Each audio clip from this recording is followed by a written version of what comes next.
કે તમામ ભાજપના નેતાઓ અમારા ઉપર જુલમ કરો છો તમે. અમારા ચૈતર વસાવાને જેલમાં પૂરો, અમારા મયુર સાકરિયાને જેલમાં પૂરો, અમારા પ્રવીણ રામ ઉપર એફઆઈઆર કરો, મારી પોતાની ઉપર એફઆઈઆર કરી છે.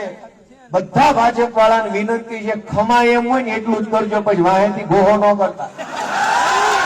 તમારાથી જેટલું સહન થાય એમ હોય એટલી જ વાયડાઈ કરજો. સરકાર 27માં બદલાય પછી રોતા નહીં. અમારા તો કાળજા અને વાહા બે હજડબમ છે.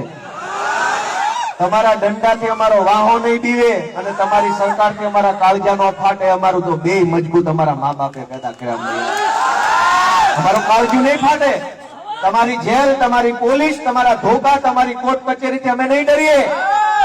પણ બે રાત લોકઅપમાં રહીએ એમ છો ને, એ જરાક વિચારીને કામ કરજો. અમે ઘરના ઘા જીરવી ગયેલા માણસો છીએ.